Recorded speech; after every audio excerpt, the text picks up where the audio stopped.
go ahead and get started and call the meeting to order at 5:30.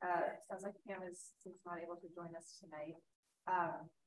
Let's do introductions since we have some folks here who may not know each other.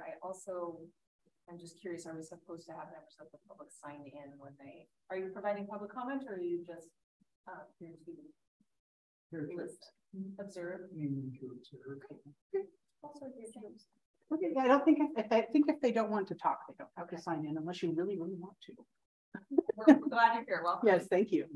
Okay, so I'm Amy Fonda, and I am a member of the library board. Oh, me? Okay. Yes, I am Nathaniel Clay. This is my last meeting because I'm a liaison from here to the Lacey Youth Council, which has ended. So, yeah. And I'm Scott Robinson. I've been on the board for, oh my gosh, like 6 years now, 6 or 7 years now. Yes, you're one of our veterans. And I'm James Murray, been here for 5 years. So I'm general retired nuisance. I'm Charlotte DC. I started, I think, after Scott, but before Amy. I'm Holly Paxson. I am the library manager for the Lacey and Hawks Prairie Timberland Libraries. I've held this position since 2012. And I'm Rick Walk. I'm currently the interim city manager for the city of Lacey. And we're glad to have you tonight. If you'd like to introduce yourself, welcome to. Sure. I'm Colette Oliver. I'm on the board of trustees for the Timberland Regional Library. I served as president last year. I'm currently this year the member at large for Thurston County. Thanks for having me. Thanks for coming here. I'm Tom LeCompte. I started a career in libraries a long time ago and then got out of it. I'm the son-in-law of Thelma Cruz, former Timberland director. Oh wow, that's wonderful. Welcome. I know that name, even though I did not get to meet her. It was before my time. All right. Okay. Does anyone have any additions or changes to the agenda? I move we approve the agenda as written. Second. All those in favor, signify by saying aye. Aye. Any opposed? Right, so the agenda is approved. Next, we have the May 3rd minutes that Pam sent out a few days ago. Charlotte has noted one correction to it already, which is didn't call the meeting to order last because I was no longer the chair. Yeah. So we'll want to change that. Does anyone need a few moments to look over the draft minutes?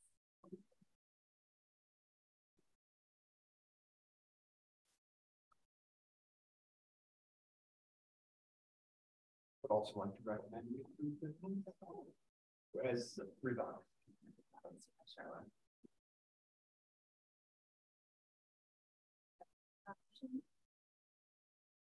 Second. I can second it. All those in favor of approving the minutes as amended, signify by saying aye. Aye. Any opposed? Public comment. We did not have anyone sign up, and we do have 2 guests today, but they are not with the public comment. Yep. And I'm double checking here, but we do not have anyone.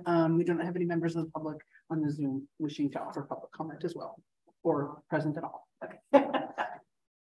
Perfect. Okay. We are really happy to have our interim Lacey City Manager, Rick Walk here. I always stumble over your name. I'm sorry. To give us an update on all things City of Lacey. We're really appreciative of you taking the time to talk to the board. Thank you. And yeah, it's too short. We had a ER on the walk. Yeah, maybe that's what it is. Which typically happens. But yes, thank you for having me here tonight. And I thought more of this being an opportunity for me to introduce myself and kind of talk about where I've come from, and my background a little bit, and then talk a little bit what we have going on in the city of Lacey and things moving forward, because there is a lot of we've always like here realizes in the library realize we've had a lot of growth for the there for the last 20 years, and so First, I want to congratulate Daniel and thank you for your service on the youth council. It's been a very productive council for our city council to hear from, to kind of get a sense of what's going on. So thank you for your service on the youth council this year, and congratulations on completing the role. That's impressive. So again, my name is Rick Watt, and I actually started work for the city of Lacey back in 1999 as an associate planner. And if I remember correctly, Scott may have been on the planning commission that when I first came here, or came on soon after I got him. Yeah, so Scott was on the planning commission, so it's been quite some time. And so as I came here from Eastern Washington, I was previously working for Douglas County, and right at the beginning of the Growth Management Act. So I got a chance to get involved in a lot of different public service opportunities, from permitting, long-range planning, agricultural work, environmental work, because of being a small shop and a lot of different things going on. So then I came over to the city of Lacey and started working here, primarily as in the current planning piece, doing permitting, but eventually we're doing special projects, economic development, long-range planning, so kind of feeling like be able to dabble in a bunch of different things. And with that special project for the city, to eventually when my predecessor, Jerry Lacey, director of economic development at the time, retired, I was able to take over as the director of community development. And then been doing that for the last 15 years. Doesn't seem like that long. And then, of course, now I'm in the interim role. Scott Spence, he also came to the city in '99, so I've worked with him since over the years. When he left, it was wasn't quite on my radar, but then the council approached me about being interim, and then as I got into that role, started seeing some of the other parts of the organization and community activities that I was familiar with, but not heavily involved. That kind of interested, so I ended up putting my hat in the ring, so to speak, for the open position. So currently, the status of the position is it has been in term since December. However, next Thursday night, the city council will take action. Hopefully, positive action. They will be taking action. One way or the other. Yeah, one way or the other on appointment of the city manager for the city of Lacey. So one of the challenges of this process, and it takes a while because you have to have the whole council involved with scheduling and send it all back and forth. But one of the challenges of this interim period, we're now getting right back into the budget session or budget process for next year. And there's quite a few projects that are coming to fruition. And of course, in that interim role was more of just maintaining the status quo and keeping the wheels on the bus moving, so to speak. However, now that we're into moving forward, it's not timed very well going into the budget session. So we're going to be jumping into that. So we were a little late in opening up the budget. But actually, I think it probably sounds like it's a little time. Yeah, works for us. Yeah, that was helpful. So some of the things that the city has been going on as priorities and focusing on, and a lot of it is in concert with, as well as supported by the library. Well, one of the things I want to draw upon is the makerspace. That's something I think is a lot of people don't necessarily associate, except for those that are in the know and experience it, how much of a resource libraries are to individuals that are looking at exploring new things, entrepreneurial activities. And then we started developing a makerspace. There's been a lot of cross-pollination between the two, the library and the makerspace that's just down the street on St. Martin's campus. I have an update on that when we. Oh, good. Yeah. And where we are on the makerspace is we started about 3-4 years ago as an idea, and slowly got the space over at Javel Hall, got the initial equipment, got some grant for some additional equipment, slowly expanding the activity there has been rolling.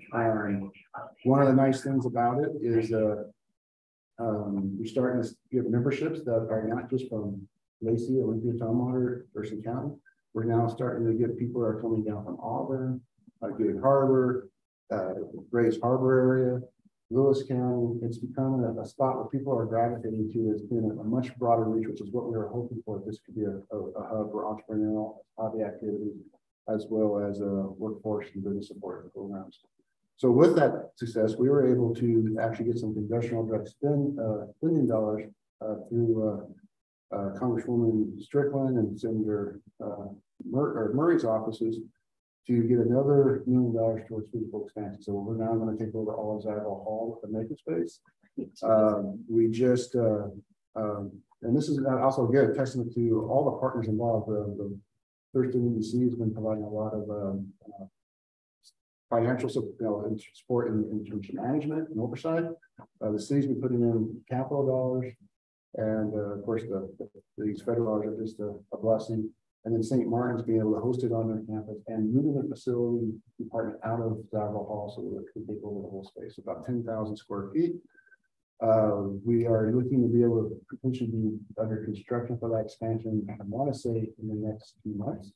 We hope to be ready for next year, and then we'll take over the whole space, be able to bring in this additional high-tech equipment that we'll be able to provide resources. And the nice thing about expanding today is we're going to offer great talking space in there, as well as digital labs, so that we can separate some of the dirty equipment, the wood material, cutting equipment, to the more clean equipment like computers, 3D printers, those type of things. And have a classroom for classroom teaching and curriculum. So we'll be able to hopefully leverage that into a partnership with the community college, St. Martin's University, and Evergreen, and help support their certificate programs, help get people trained to go into the workforce in the advanced manufacturing. So the nice thing is up and coming. And of course, I mentioned the library. I think there's been hosting events at the library. We have a whole partnership that we're actually developing here. We're waiting for our folks to okay it, but we've been working with the makerspace also with the Tumwater Timberland Library, and we have put a proposal to our leadership to have us give out makerspace passes. That's right. Yep. To folks, and the Friends of the Lacey Timberland Library for Lacey's pilot program, and then the Friends of the Tumwater Timberland Library for Tumwater pilot program. We're also seeing if Olympia is interested. They were between managers when we were getting things started, so we didn't have a chance to answer them. But the Friends of the Lacey Timberland Library are paying for the passes and any coverage that's needed, so that we can make this happen during this pilot time. So yeah, it's pretty exciting, and that will allow folks who are lower income or just want to try it out, right, to be able to do that at no charge by sponsoring through the Friends on the library. And that's just fantastic. We're trying to get different spots of interaction, get people aware of it, and see if that's something that they can access and thrive and have interest in. As we know, as we go through different levels of education, there's always jump off points, and some people have all the skills and the ability to continue on with education track, but they don't want to. How do you help them get into the vocational or these other types of trades type workforce skills, so that you can get into the workforce? Our employers are going to reach out to them to help support this, because then it helps develop a stronger and higher quality labor pool, and it keeps their consistency going, and also succession planning. And so there's all sorts of pieces that can be a hub out of here. And then also with the regional partnerships, and it's with North Christian School, the public schools.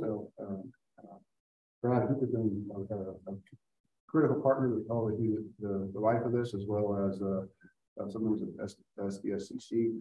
But we're also looking to connect it with Olympia's future plans for their armory, and some of the art and well, the Artist District, as well as the Tumwater Craft University. We can start creating this ecosystem of different focus areas, but all working together to help people have access and opportunity to be either have life skill hobbies, entrepreneurial, into workforce. And so that's one aspect of our economic development strategy that we've been working on. Other projects that are of a note, everybody knows it's something that we experience every day in our community and the state is the issue of homelessness. as part of the regional partnerships that's formed with the Regional Housing Council, would put us in great position to work with the state on the state's right-of-way initiative. This is an initiative that was initiated by the governor's office to provide funding to Spokane County, Snohomish, King, Pierce, and Bershman, to be able to provide resources to be able to clean up or help people get out of the right-of-ways and campus. And so that actually they contacted us a year ago last May with this proposal, and just a year and a month later we have Maple Court, which is the former Days Inn that we were able to acquire with the state's funds, opening up with 118 shelter beds today. We're placing our first 8 individuals out of the Slater Canyon encampment over there. So, and then we're looking at placing about 8 to 10 individuals a week, and so this will help with stabilizing and cleaning up the encampments in the right-of-ways, and then provide a much needed resource to our region to provide shelter beds. In addition to that, the Olympias project, the Tiny Shelter Village, will be operational in August, which will provide another 50 units. So we'll have 170 more shelter beds that we'll be able to utilize to help get people out of homelessness if they choose to accept those services.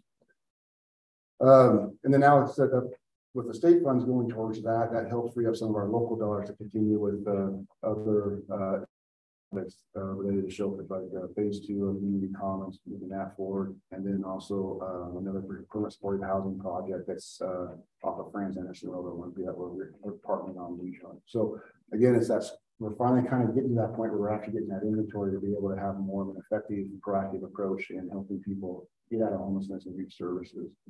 And then of course with those efforts too, we partner with we have probably the highest population of student homelessness in public schools. So there's a lot of efforts that the school does through their resource center, and we're trying to help support those efforts as well. So, there's the visible and more the invisible homeless, and we're trying to tackle and develop resources for both. And that's continuing to be a council priority going forward. Let's see. Another exciting thing that we're having that's going to bring some other cultural activity, of course, is we're looking to be under construction for phase 1 of the Cleo Park property this coming January 2024. And so if you're not familiar with the Cleo Park property, it's the city, I think around 2010, we bought 480 acres off of the north of Carpenter Road along Woodland Creek. And we've been master planning that property to include both natural areas, active areas, trails, and activities. And so we are going to commence with phase 1, and we got full funding for it now this next year. Phase 1 is going to include 18-hole disc golf course. It's also going to have, of course, restrooms and picnic shelter, and also, and I just went blank on the term, but it's I think it's going to be the first all access playground to do that. It will allow any child with any capability or fully accessible. Yeah. I think it's one of the first in the county, and we're really excited to have that because it's one of those things that we're seeing more and more across the country. And of course, any child to be able to go out and play and utilize equipment and not. Is that area by Nisqually Middle School? This is out on Carpenter Road, north of I-5. If you look at Cabela's, it's north and west of Cabela's. Okay. Right now, you probably fly right by it. Yeah. Notice. Yeah. There used to be you go down the Carpenter Road and you hit the flat, and on the left there's this open. There used to be a that's the east half of it. Okay, cool. How many acres is it? 480. That's a big one. That's what I thought. Cool. Yeah, and so that's going to be a continual resource that we'll be focused on. But the Nisqually Middle School project, that's a project by North Richland Public Schools that we're looking to partner with on, as well as the South Sound Community College, and that's another project of priority for the council as well as the school board. The young child. It's the Young Child and Family Center. That will have indoor and outdoor playground equipment and a pool, hopefully. And I know that's going to be moving forward to part of the bond proposal school district putting out, I think, in next year. Yeah. And so then it's a matter of how we pull together all the various funding. So that's another exciting project in the future. In the capital project, and of course, I'm going to probably try to abbreviate it a little bit because I can go on a bunch of different projects. And then, but I'll kind of do it. So going back into capital projects, that's another thing that we're going to be high on our priority going forward. I think everybody's heard about, the police station, and it's going to be located on the other side of City Hall from here, right off of the 3rd Avenue entrance. And we are looking to go out for construction on that in this next year as well. And have it completed by 2025. You don't have to go out to bond or anything like that. No, It's funded. It's fully funded. That's one of the things when I took on the interim role in December, that all of a sudden that issue of over budget just hit. So that was one of the first things I had to start tackling and trying with our finance directors. How do we deal with the increased cost? It was originally slated to be around $50 million, and it came in at 57. So we had to try and figure out how we're going to fund it. We originally looked at going out for a public bond for a vote, but we had retooled to look at revenue bonds, a combination of revenue bonds, ARPA dollars that came down from the federal government for COVID response, and internal reserves. And so we have it fully funded. I think it's around $44 million in reserves or local dollars, and then another $18 million out of revenue bond, real estate excise tax dollars. And of course, that creates a challenge because we have many more facility needs, and at some point we're going to probably have some mass in the future to maintain our facilities.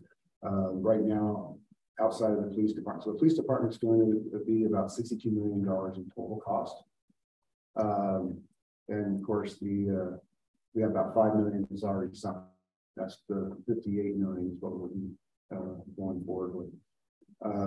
And then we also have probably another $93 million in facility needs over the next 12 years. So that's the other thing that we're tackling right now, is how do we develop a capital facilities plan that creates a funding strategy that goes right into and we're going to be developing a capital improvement program that goes not only with the facility, general facility, but all of our capital projects related to library, parks, senior center, all these different facilities, so that we can start mapping out and have a more proactive approach about how we figure out what fund sources we have, what we need to go out and make ask, and how do we save money for these projects. So For that capital facilities plan, has that planning started and is nearly finished? Are you in the middle of it? Are you getting ready to start it? Where are you at on that? we're on the final turn of it, so it's almost done. And we're in there, right? No, not yet. Okay. That's why I'm asking. That's where because we didn't include all, because there are facility. So we don't have the library or the community centers in there. Okay. Because they kind of go through some different funding models. But we're really focused on in the capital facilities plan right now is once police department leaves City Hall to their new facility, what do we do with that vacant space, and how do we reconfigure City Hall? Because we find that as our planning for City Hall staffing, the staff is cramped and tight. But as we looked at in this capital facilities plan study, there's plenty of square footage, just maybe it's not oriented the same. So we're going to have some remodel costs to go back and retrofit once the police department leaves. If you need any help figuring out what to do with the parking lot that's there, that this police department is using right now, that our dock backs up to, I'd like to just put in my bid now to get a few parking spaces for my staff and like our vehicles. I'm just going to throw that out there. That's going to be a hot topic. Because if you remember too, they had some staff parking. I know, and they all got kicked out. Yeah. We finally got an outlet so the police can take it over. Yeah. Yeah, but you're on the record now. I'm just saying, I'm putting it out there. Well, that's one of the challenges because of Homeland Security requirements, and this kind of stems from going back to 9/11. we had to start securing things, and it made it actually more difficult as we shared that space, because now you don't have free access to your loading base for bringing books in and out and other services. And of course, that's where all garbage service. So it's created a little bit of a challenge having that secured and locked off. So once and this is, serious question, but so then do you anticipate once the new police department is finished, that secure area will become open again? Probably not. But we won't have such limitation on who can be back there. Okay, that's helpful. Yeah. Because that's mostly, it's not actually so much as spaces, because you've taken care of us in providing us spaces for our vehicles. Though I do have 2 and I only have 1 parking space back there. So I still want to put the pitch out for just maybe 1. You better watch out. She's gonna want Sky Bridge and an Judge Porter. Yeah. But seriously speaking, though, you're right. The challenge is the access. Yep.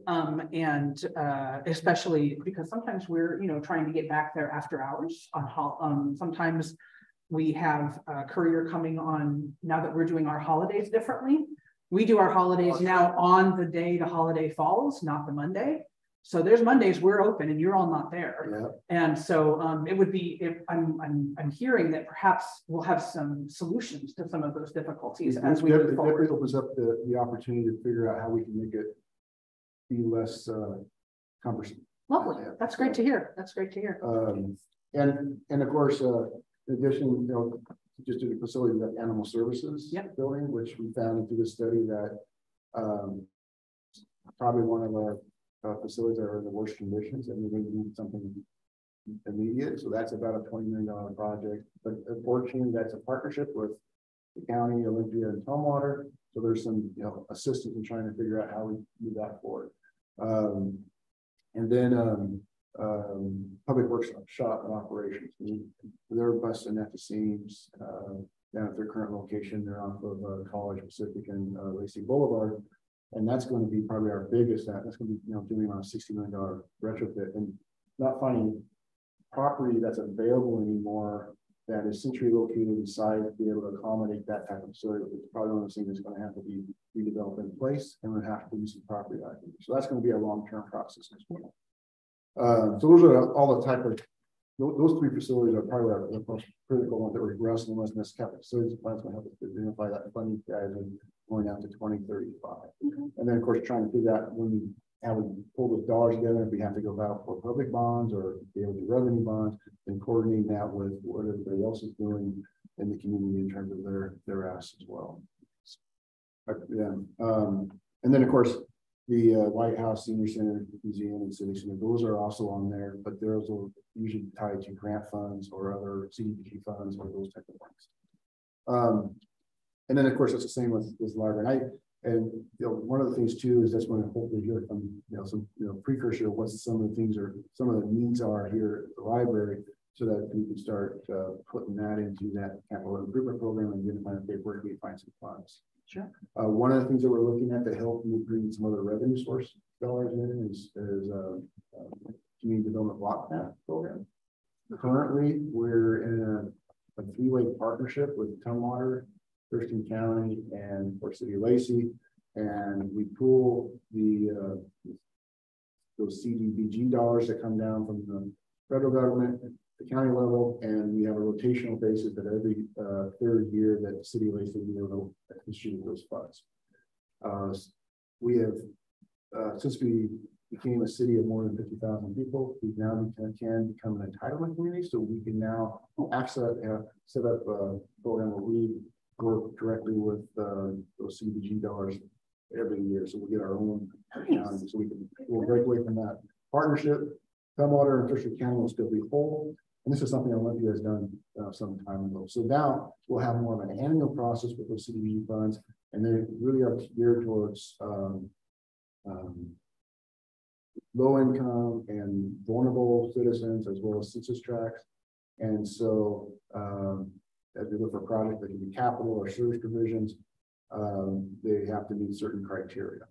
The good thing is this area around Midtown and around Harper Road is a qualifying census tract, so we don't have to have the same level of justification to utilize those. So there's a program that we may be able to utilize for some some improvements that are related to this particular area of the city of Lacey. Nice, that's So- great. It's great to hear. So not that we, it's going to be a competitive process, we're going to do all that type of stuff, but that's going to help free up some opportunity as we go forward and future planning too of cycles and when to apply for things and when it would be best qualified. Great. Let's see. A couple more things and I'll just kind of maybe open up for question and dialogue, but I just want to put on everybody's radar is we are now getting ready to do our full comprehensive plan update for it's due in 2025. The last time we did this was 2016 with the Vision Lacey effort. And so with the comprehensive plan update, we're updating everything, our housing plan, land use, transportation. Comprehensive. Yeah. Comprehensive plan. Thank you. Land use, transportation, economic development, all those various plans are going to all be updated to and be completed in 2025. And we want to do continue to try to do a robust community outreach, as much input as possible early on.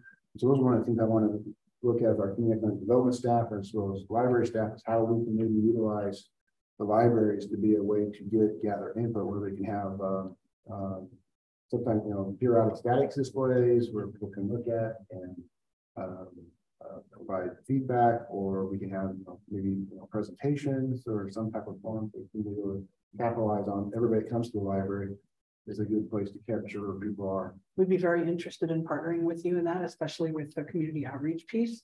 Last night we had our first after hours thing since the pandemic with the 22nd legislative district for the state level. And we had 85 people in here to talk about affordable housing. So if we expect more than that, if it's after hours, we can always have things in the main part of the library. So I would like to just offer that for you now, as if you need a space for lots of people to gather to provide input or do anything along those lines. We're right next door. Oh yeah, and we'd love to do that. Same with the Hawks Prairie location. Yeah, be able to and then we also hold events in elementary school libraries. It's a little more difficult because you're either leaning on the bookcase or you're sitting in a chair. Yeah, you remember those days? Yeah. Yeah. And so, but we want to try to go where people are, yep. and also try to make sure we get as diverse of feedback as we possibly can. I mean, that's one of the challenges we have anymore is how do we connect all the segments of our community, and that's one of the things we want to focus on. So that we'll be reaching out and trying to map that out as well. We're here for you. And let's see, other commitments. What am I missing? Improvements. This is development in general. We're getting some more development out in the northeast area with new tech equipment, the 23 kitchens, pickleball court, indoor outdoor, and of course with all the outlying pads and additional residential out there. We're continuing to see more reinvestment in the Midtown area, which is across the street. We want to have some new neighbors. We got the 6th Avenue place that opened up with the Heinz Doghouse. I don't know if anybody's seen that or didn't, with the hot dogs. I had to quit trying to go down the menu. Too many choices. They have a vegan option too. Yeah. Nice. Yes. And but over in Woodland Square Loop, our community economic development department just issued a permit approval for a land use permit approval for a 350 unit mixed use 4-story apartment complex, and it's going to go. So if you think of Huntermer Park and 7th Avenue, you know where Carlos in that pub space. Yeah. The 2 office buildings adjacent to Huntermer Park and the parking lot that comes off this side of them.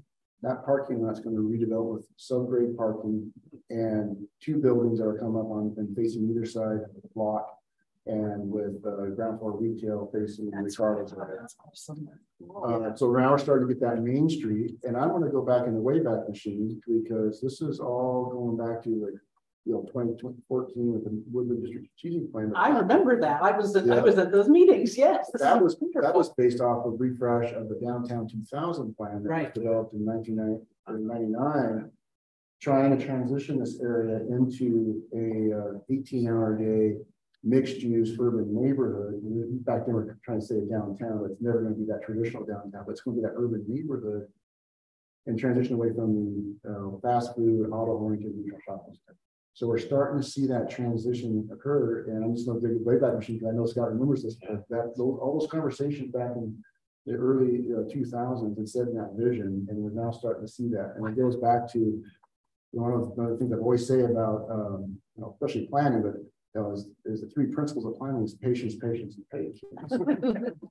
And every once in a while, look in the river mirror, and you'd be amazed what you've done because everything happens incrementally. You don't think it's happening fast enough. But you turn around and look what's going on. You'll see a lot of improvements or steps going towards that vision. So again, that's something that's kind of cool that we're seeing, and it's going to bring more people to this area, which of course will bring more, need for all the services that are provided at this location. Maybe I'll stop right there, and because I know I'm just planning around it, rather be able to have just a dialogue, ask questions, answer questions, or. Has there been any conversation about tying the homeless community to the makerspace at all? Is there an opportunity there or a conversation around getting some of those folks some new skills that they desire?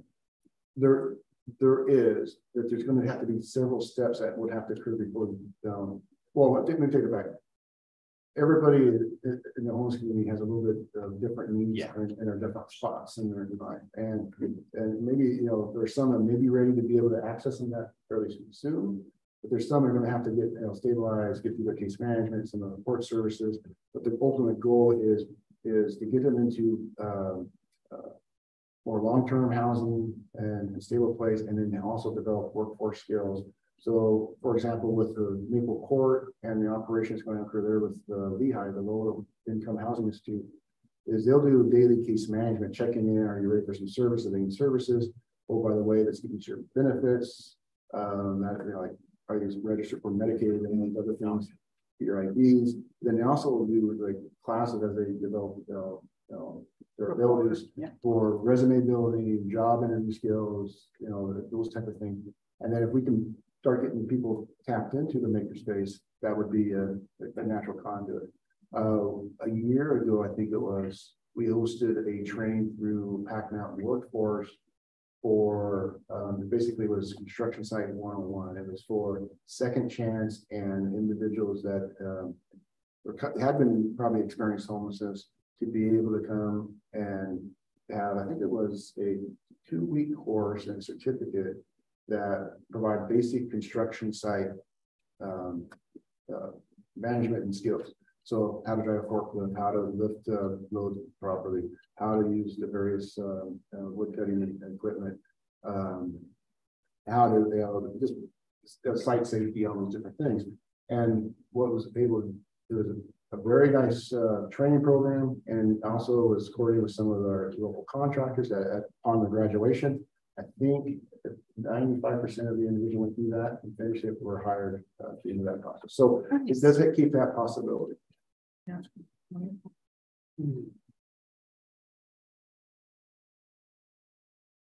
Questions for me? I can talk about this stuff all day. I So. know.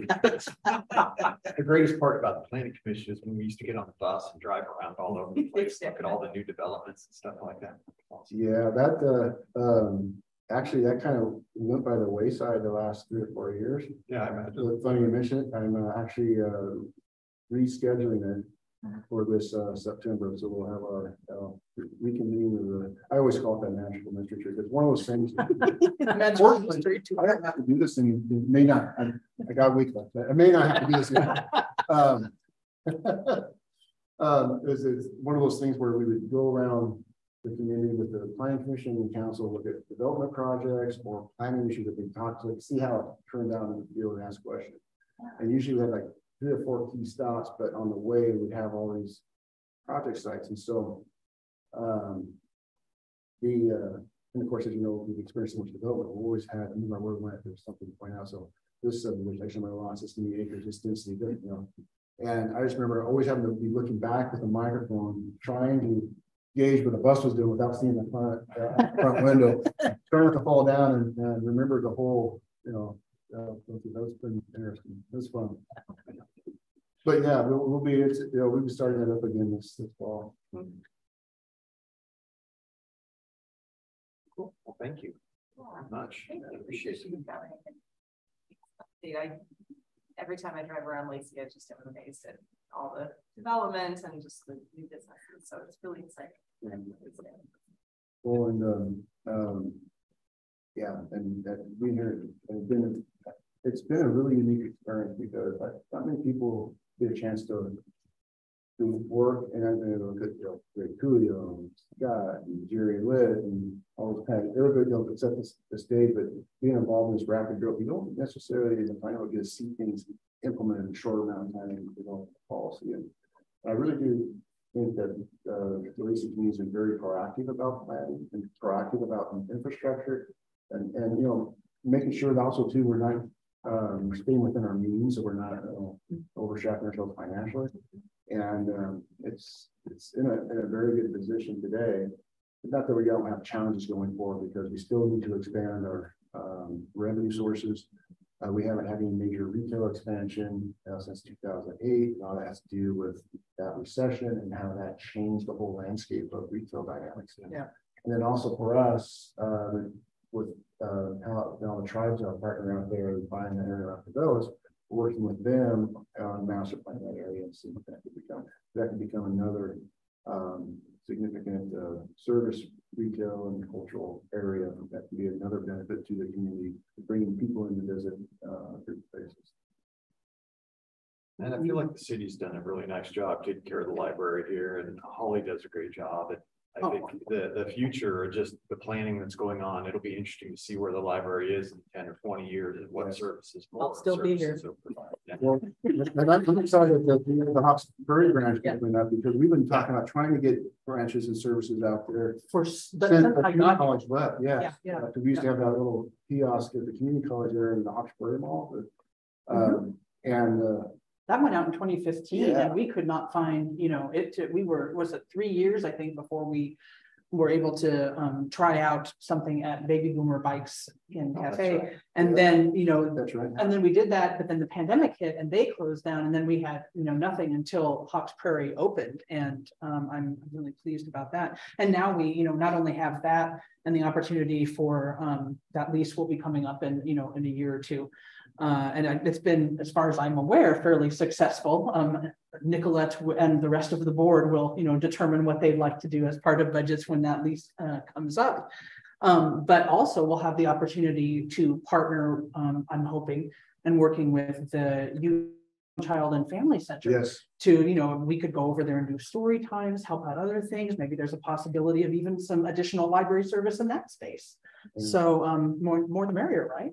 Yeah. So it's a thing to think about. Well, and I one of the things too is I've always been a supporter of libraries. I've always benefited from them. And Holly knows the story. And I always said, and I couldn't find my pen. I think I left it at home. Oh. So I always tell the story because I didn't realize it, because I came here in '99, and of course fell in love with the Lacey campus. I came in here in the facility with my friend before I decided to buy the city of Lacey. I was impressed with the library building. It was just gorgeous, and didn't put two and two together until I came across, after a few years I was here, then I realized, because that's when I found Timberland with the multi-county system. So when I was a kid, I used to live, my dad worked at the Packwood Ranger Station. And so probably, I think first through fourth grade, we lived up there.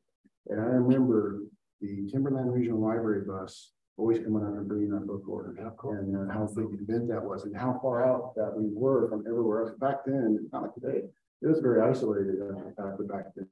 And the Packwood Flea Market was only just in the park, and the park was really tiny. No, it's not today. But I have this little button that I found about 5 or 6 years ago. That from that time period, it was Star Journeys, Timberland Regional Library, 1977, I think is what it's. Summer library program, probably. Yeah. Right off the heels of Star Wars, but it didn't have the trademark. It went Star Journeys. So I was going to bring that today, but I just forgot. No, but we, and I know I speak on behalf of my staff and our community here. And also on behalf of Timberland, because I've heard our leadership say it several times, we so deeply appreciate the city of Lacey's care of this facility, their support of partnership. There's just it seems like there's just nothing y'all won't try and make happen for us if we need it. And the feeling is mutual. In terms of buildings being maintained, you know, you're just A+. And we're so happy that, and I am overjoyed that this is the branch that I got and applied for, because it's just been the best, you know, 11 years of my career working with you as a partner. Well, thank you. And I want to also, you know, recognize all the councilmen, past councilors have always been there for that support. They really also, have. Scott Spence has always been in charge for, as well as Greg Coolio. And Greg Coolio was he was one of those guys that had had a vision. He had that vision too. And so he saw all this piece together. So he really set that foundation years ago. Yeah, it's a relationship that has just keeps going.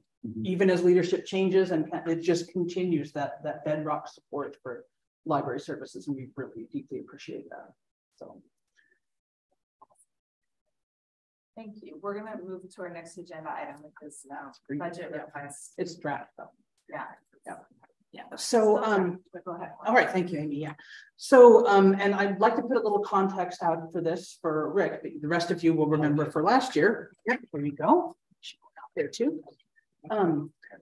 So last year we put together a request. I got some data pulled together for the use of our meeting rooms, because we have had almost as often as people have asked us, when will you have another branch in Hawks Prairie, has been the questions, do you have study rooms or small conference rooms in our facility? Because meeting room space and places to quietly work or now conduct Zoom interviews or anything like that is of great interest to a lot of our community members. Now, this room is, you know, one person can book this room. That's totally fine. You don't have to have like a minimum number of people to book it. It's free, but as a result, because it is free and because we don't have a lot of free meeting space in town, this place is a lot. And so last year I did the request. I heard from Scott before he left that last year, or this year, 23, was not the best timing for that project because of all of the other projects that you all had going on, but to re-request. And so I am. So what we're looking, and knowing that things have changed, you know, a little bit, especially in terms of money and things like that. This is and what we typically do, Rick, is each year, and usually a little earlier than this, we try and have this ready to go for you by, you know, June. Is I will bring to the board a suggested improvement of some kind, or something that we think that the city might be able to help support us in terms of the facility. As you know, Timberland Regional Library is responsible for all of the programming, staffing, outreach, materials, all that. That's us. That's what we pay for that part. But the facility is, of course, belongs to the city of Lacey. And so maintenance stuff is never a problem, because if something breaks, y'all just fix it. And we really appreciate that. But if we want something new or different, that I need to do a budget request to make sure that it's included in the city's budget. If that's, you know, approved to work on. Most recently, you know, we took advantage of the time during the pandemic, though we had done some previous planning before that, was all of the amazing refresh and remodels that we've done over the last few years, which have resulted in removing those old 1991 service desks to desks that are now more accessible for our patrons and more ergonomic for our staff, for a much more open space and feel, the allowance for us to do lots of different neat things with our collection in terms of promotion, things to make it easier for parents and caregivers to use the computer while their children are with them, just the family restroom, which we didn't have and still has the only, that I've checked, the only non-health facility related adult rated changing table. Because sometimes, well, I mean, we do have folks that come in that have mobility issues or use wheelchairs or other assistive devices, and their caregivers, if something like that comes up and they're not able to by themselves use the handicapped facility, that ends their visit, and now it doesn't have to. You had a bill put in front of the legislature this year to make that, but it failed. But it's going to be coming back next year again. Yeah. And that's for statewide. Yeah. So we're leading the way on that, us here in Lacey. If you've got a family restroom, you're going to have to put adult accessibility into it too. Yep. And we've already done that. So that, you know, there was just a lot of great work that has happened over that. And I recognize that I maybe should, you know, chill and sit on my laurels for a few years, but you know, if you don't ask, right. So what I'm interested, and this is a draft memo, and I'd like to get your feedback since I have the option to have you here of, first of all, how having, you know, watched the finance committee meeting and knowing where you are in the start, is this a good year to ask? If it's not, I don't mind putting it off. I have other options on there, but I always want to come to you first when it comes to things like potentially constructing stuff in the building because it changes the facility, right? So what we've done is I have a little bit of background on how our meeting spaces are used in the library. Have some stats from 2021, 2022 about how many times the library, and this is, you know, low because this is still pandemic. I can update that. Actually, I think I will. I'm going to put that here. I'm going to update that for 22 to 23, give that a little bit more accuracy. Because you'll see that, you know, almost half of the time the room is booked by groups of 4 or less. If we had small conference rooms that would hold 2 to 4, just like maybe 1 or 2 of them, not thinking of anything crazy, and it would not require any the ideas we have of where to put it, and that's we need the city's help on because you're better at that space planning thing than I am, would not require any additions or change of the outside. It would only be an interior infrastructure, which we know is cheaper than if you start breaking into brick. So if we can get 1 or 2 small conference rooms in here, that potentially means this meeting room could be open to large groups up to almost half, you know, half as many times more. And it's again free for folks to use. Where would the would it be in these study rooms? Would it be in the main hall area? The thing that we were thinking of, and this is what you know, I of course, you know, showed Chris is that I have this idea. You know, Chris Baird is our liaison for maintenance for the facility, works for the city, and he's also awesome. He's not allowed to retire before me. There's a lot of people in that. Yeah, I was like, you have to stay. Yeah, you have to stay as long as I'm here because he and his team are incredible. But we have a, you know, the library has these kind of 2 little wings with lots of windows, one in the front here, and then we have kind of one in the back, right?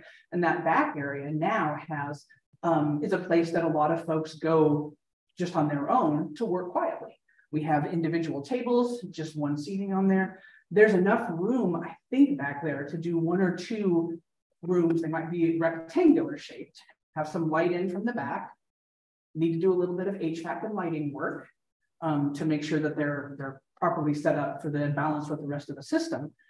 But to provide a room that could hold, you know, up to 3 or 4 people and give a place for folks to book that would then keep this room available for more large groups, for more library opportunities, for more partnership things, because again, we don't charge for this room. We don't charge anybody for this, which I will say last night, the legislative folks were like, you really don't want anything? Nope.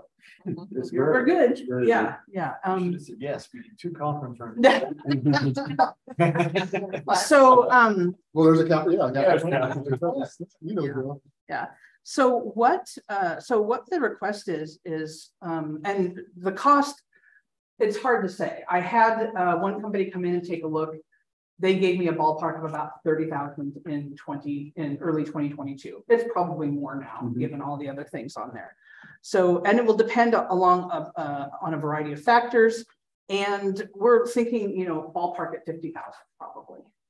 So my initial proposal is that the city of Lacey works with us to investigate the possibility of designating a specific area of the current library footprint, no change to the footprint, you know, exterior, to create 1 or 2 small conference rooms that can accommodate up to 4 persons. City of Lacey then provides project management because you're better at putting things out to bid.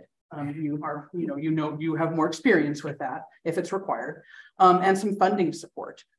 Now, again, this is a draft, so I'm willing to hear your feedback and make adjustments on any of this as needed. Right now, I have suggested for the cost of the city, lowest bid accepted up to 50,000. If the project is in excess of this amount, other funding sources such as my Lacey Timberland Library Gift Fund or the Friends of the Lacey Timberland Library could help make up the difference. So that's really the only thing new wise that I'm looking at for the building coming forward, because that is still a high priority and a high request item for our community. Okay. So, initial thoughts. Always put the request in so we can track it. Always, yeah, So sure, it yeah. might not be a good year, and I don't. That's one of the things I don't know yet. Sure. Because that's one of the fire hoses I am drinking out of right now is we're at the reserve discussion of the police station, but now we're going into future budget year. Mm-hmm.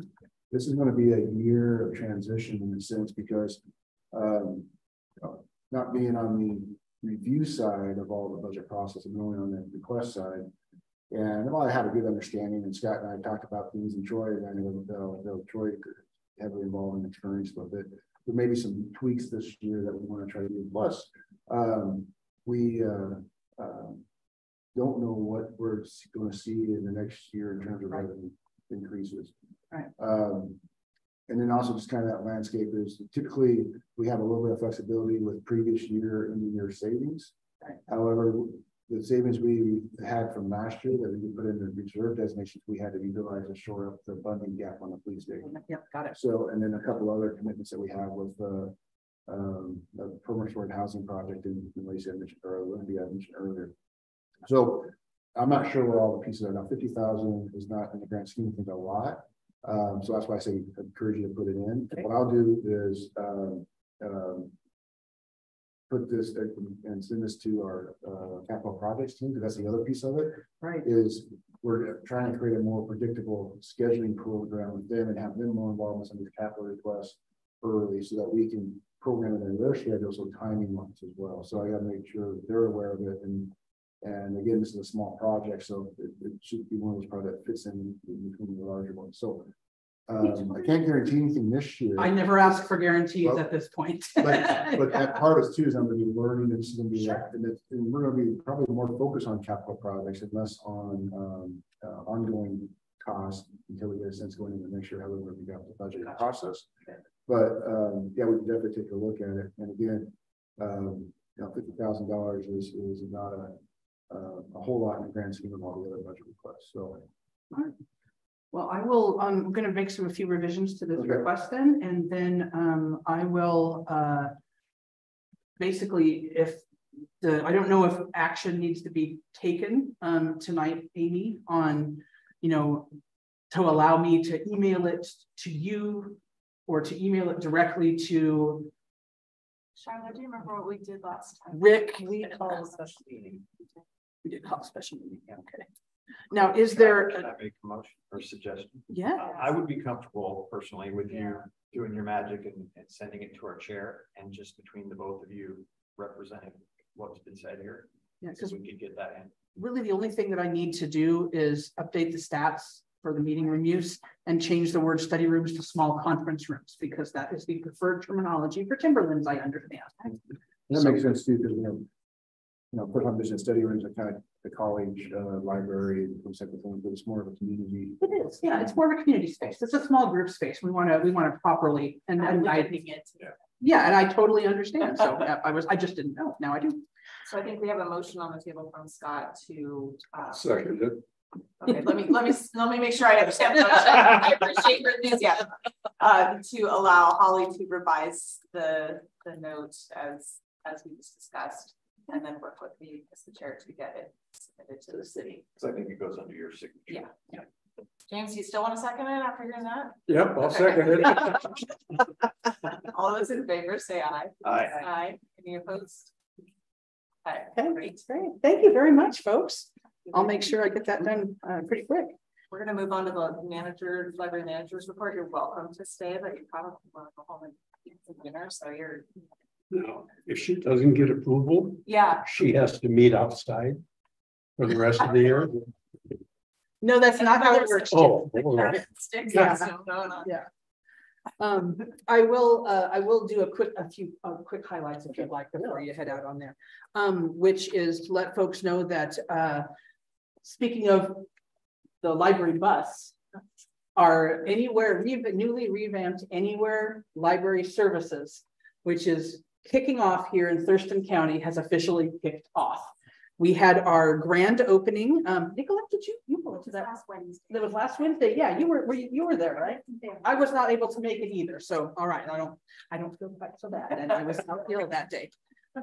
So and the reason that I'm asking in there and that I'm bringing this up to your attention here at Lacey, even though it's for all of Thurston County, is because Lacey is the hub that supports, I supervise the Anywhere Library Specialist to make these things happen. So it's based out of Lacey for all of Thurston County for our Anywhere services. So we had our grand opening at the Rainier Senior Center for their first stop last Wednesday. I understand it went very well. They did a little story time and had some nice comments from some of our dignitaries and our TRL leadership. And I believe we did have a couple of board members there. And the city of Rainier was very excited to have this service start up. During the summer here, we're building stops in Thurston County. So when we hired Amarina, who is the Anywhere Library Specialist for Thurston County, when we hired her back in April and she started, we had 2 stops confirmed. We have 10 now. The goal is to get to anywhere from 15 to 30 stops. So, once a month throughout Thurston County, so that 4 days a week, Amarina is taking our Anywhere van out to 1 or 2 stops each day where there are folks already gathered to deliver holds, to provide materials, to sometimes present a story time if it's appropriate at that particular area, to allow folks to return books and to have books with her for folks to check out, to provide, we have a Chromebook that will be available if anyone needs it to use during the stop there, and also to bring Wi-Fi on the vehicle with it for the community to use at that stop. So we're really excited that this will help expand our services to folks who may have a little bit more difficulty getting to our Thurston libraries. Right now we're prioritizing finding sites in underserved areas, those rural areas of Thurston County, or places where for whatever reason it's hard to get out of that area to get here. And then once we've got at least 15 or so of those identified, and we're nearly there because we have 10 now, which includes, by the way, pretty much every Head Start in Lacey starting in the fall, and Tumwater and Olympia. Right now, the Olympia Library is doing their Head Starts, but there's a lot, so we were hoping that they might give us one. We could do one for you if you needed it. So we're very excited about that. And this is coming to all 5 counties. So Thurston is first. I believe Lewis County is the next one that they'll be hiring and getting on board. And each county has one hub Timberland library where that person will work out of. But the best part is when Amarina needs a vacation day, my assistant library manager, Blake, and I get to be her subs. And do you know how long? I can't wait. I'm so excited. Navigator? There we go, right? Yeah. I did a short stint on Bookmobile when I was in my first library job in Lincoln, Nebraska, 1993, by the way. Yeah, I'm hitting 30 years this year working in libraries. Yeah, Lincoln, Nebraska is very flat. Well, yes, and that does, but it also gets a lot colder and icier than it does up here. But that was the best. I mean, it was so fun because you go out to those communities, and especially during summer library program, and the kids are so excited to see you. And that's just, Yeah, I can vouch for that. It's really great. Yeah, it's really great. Yeah. So we're very, very excited to bring that service on board. If I can, with my board member hat on, I wanted to know that I believe laptops were gifted to the program from the municipality.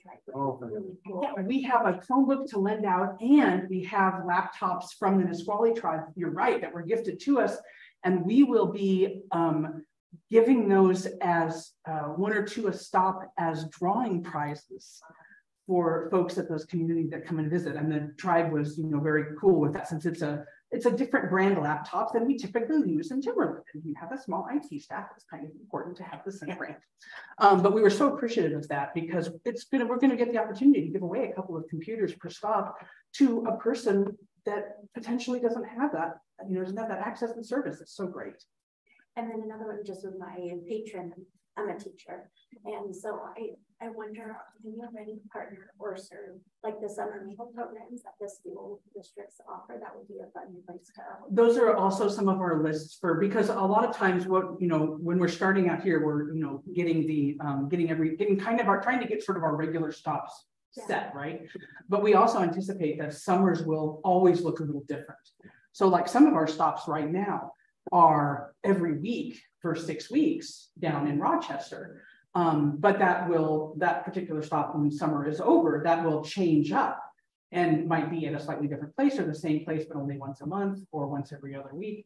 It will kind of depend because of how that's on there. But that is absolutely a place that Brenda McWeek and Marina do have on their list as potential places to go out if we are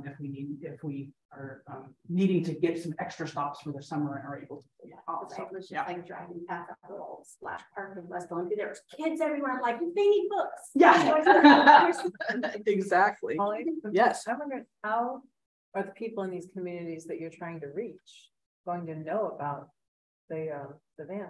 So the cool part is we're only going where people are already coming. So it's just going to be. So we just tell the folks. So like, for example, at the Rainier Senior Center, the day we go down is the day they have their senior meal. And so we tell our coordinators that we're working with at that site, lets the senior meal folks know that the library is going to be there and that there's going to be a story time for kids. So you're piggybacking on advertising. Absolutely. Absolutely. And that's the thing we wanted to do specifically to help make this successful right off the bat. So right now our stop priorities are it's underserved. People are already going to this place for maybe some other different reason or with a partnership reason. And then ideally that there's an indoor place that we can go to set up. In the summertime, we're happy to do some outdoor pop-ups, but we don't want to do that all year round because weather yucky. You need to take consistency, word of mouth chain. Exactly. Yeah, and the folks that get their books from these stops get a 5-week checkout with 1 renewal if there are no holds, which means that there's enough time, to check out and then to turn them back when we come back a month later, get their holds delivered and not miss them, and those kind of opportunities. At least we're test driving all of these, we're test driving all of these procedures here in Thurston County. And then what we learn from that will continue to apply to the rest as we bring the rest of the counties on board. Yeah, it's really exciting. I'm so glad. I may not have given our director and deputy director and my boss a choice. I said, Lacey will be the hub for Thurston County, and they were kind enough to agree, but we'd already kind of started planning some of that anyway, so we were a little further ahead, which was nice. So that's, one of the really exciting things that's going on. I also wanted to highlight real quick that how many of you have heard, well, I know you have, how many of you have heard of expanded access at Timberland Regional Library? Okay, Charlotte has. We talked about this, and I remember asking, how do you make sure that it's only the person who's supposed to be in there that gets in? Right, yeah, exactly. And we have good cameras. But expanded access is happening. Oh, you have an example. Good. Would you hold it up? It's just from Packwood. Yeah. Yeah, I went to Packwood last month and I picked up my expanded access. So right now, up until now, most of our expanded access libraries have been some of our much smaller locations in some of our very rural counties. But just recently, we finally brought an expanded access library to Thurston County down in Tenino. And so this library, if you go to Tenino and sign up for expanded access, and you must register for that and sign and get your little key fob, days that library is closed, you can still go in and do library service, make copies, use the computer, check out stuff on the self-checks. And then the days that the library is open, you can come in before hours start and stay after hours start until I think it's 7 to 8 o'clock. Yeah. 7 in the morning until 8 p.m. at night. And then, there'll be a staffed time within there. But basically, it really increases the library service hours in that community for those surrounding folks. And we now have it so that kids age 14 and up may sign up for expanded access, and caregivers for kids under 14. Is that right, Nicolette? Thank you. I'm really glad you came tonight. And caregivers who wish can also come in and bring children under the age of 14 with them, taking responsibility under there. When the fobs work, so for example, my pathway, we're working Yeah, so once you sign up once, you could technically go to any of the libraries that have expanded access. You know, if you find yourself out that way, if you find yourself out Packwood way, and you really need to like print something off or even use the restroom when Packwood is closed and you have expanded access, you can go in there and do that. So, you know, that was kind of handy. You got the CEO bathroom key. I know, right? That was pretty cool. So those were the two big things that affect our county that I really wanted to highlight on there. You'll also see, you know, we have our various stats and things like that. We are doing a lot of increased outreach.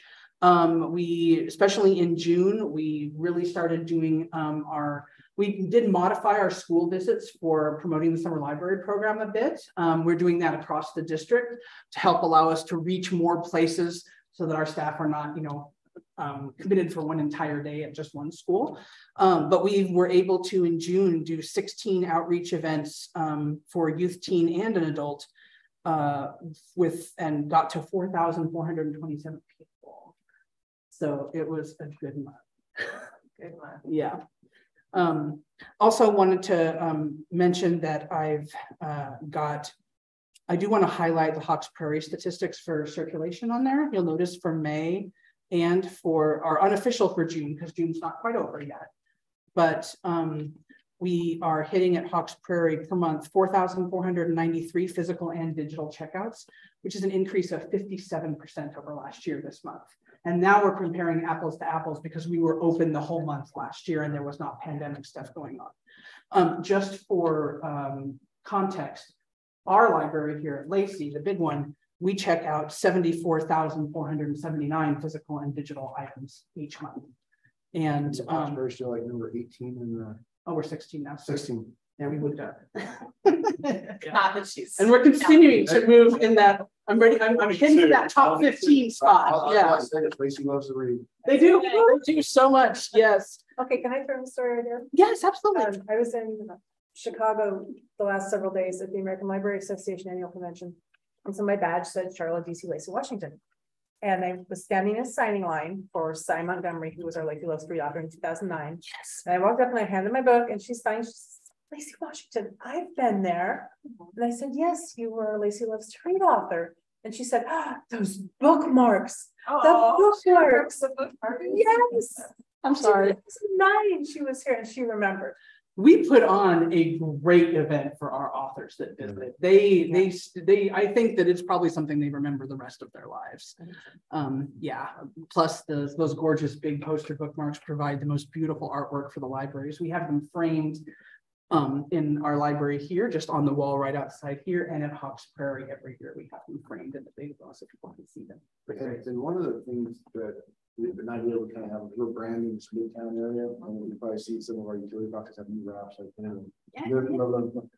Over time, I started developing that brand. You want to, you want to try to look at, especially the one that's by close to the library, is to incorporate some of those bookmark art into the wraps. Yes, please, yay. And Shannon, yeah. And she's looking on the citywide, but this Midtown area is actually being managed by Sarah Schilling. Okay. In the community economic development department, because we started this branding process well before the prior city. So tell Sarah we would love to work with you. But yes, and but yeah, that's over time, as we start replacing them out, we want to try to get that.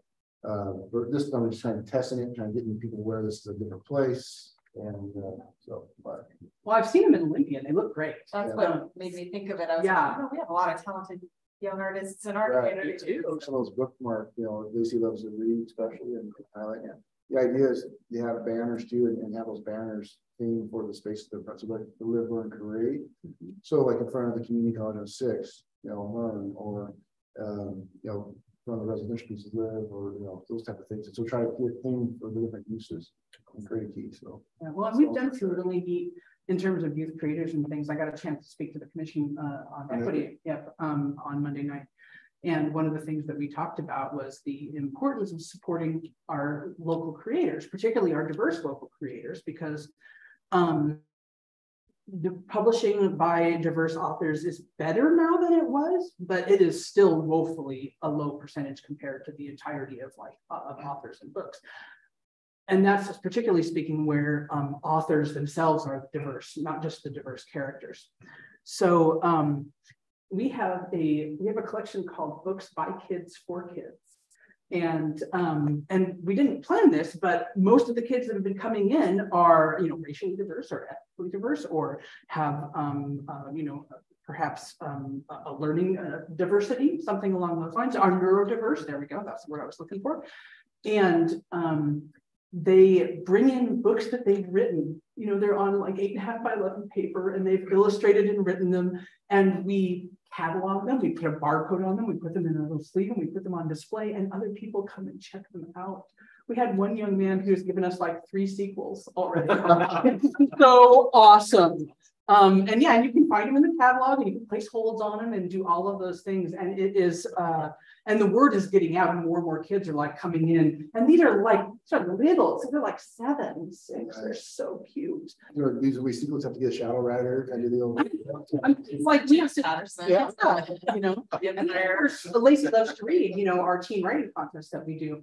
The kids are published as part of their winnings. We create an ebook that's available from download from our website for the winning entries there. So it's pretty, some of the stuff that we are able to do and just seeing the community use it is just really wonderful. I love it. And you probably couldn't tell that. But yeah, I'm very happy to see Hawks Prairie's use and statistics continuing to increase. And just in case anybody missed it, starting Monday, Hawks Prairie is open 7 days a week, 10 to 6, Monday through Sunday. And so we're there will be libraries. There's library service all the time now you can get to in our town. Those Sundays has definitely been popular. We're going to need to put more computers over there. People are, oh my goodness, that branch, IT told us that we have the highest percentage of computers in use. Now, granted, we only have 4, but you know, we have the highest percentage of computers occupied of anybody in the district at Hawks Prairie, which means our computers are almost full or full almost all the time over there. So You got a lot of people coming over there. we do, yeah. And computers and printing, I mean, they're checking out obviously too, but the internet access, the Wi-Fi access, and printing is a very big service in that area. And we're very happy to be able to provide that. So I know I ran last, but any questions about the report? You need a motion to accept your report. No, ask them. I think we just. I was going to let her just pass it. Yep. Oh, okay. Accept it, however she gives it. And I always include the report as part of the minutes we sent over. So if you're ever curious, you can see how things are going over here. And let us, I'm sorry, I'm working off my phone tonight. Talk about our next meeting. So we're going to do the budget request via email, so we don't have we'll take care of that special meeting. We have met 3 times this year, I believe. Right now, we've met 3 times. Yeah. We need to meet at least once more. So do we want to let the summer play out and come back in the fall, or when will we have a new? Remember what month it was, Nathaniel? September. It was, I think it was late September whenever elections happened, but I think I didn't come until the next meeting. Okay. So I would say either October or November, whichever you feel would be better, would be a good end of the year meeting for this year. Does anyone have a strong opinion one way or another? I'm just relieved October. that it's being moved off of the first day of the school year. I know, right? Yes. Poor Charlotte. Yeah, poor Charlotte. I was going to say. Why did you do that? She's well, and now you know we have multiple school employees now, so we really have to move that off. Yeah. So October. So it'll be October, the 2nd Wednesday in October is the 11th. Okay. Make sure the room's booked. Not one of the people. I will not. Will not be here. Is there? Oh, sorry, Amy. That doesn't mean you can't meet, I'm just saying. Well, we'd like to have as many folks here as possible. So yeah, because I mean, technically, you know, this is the 28th.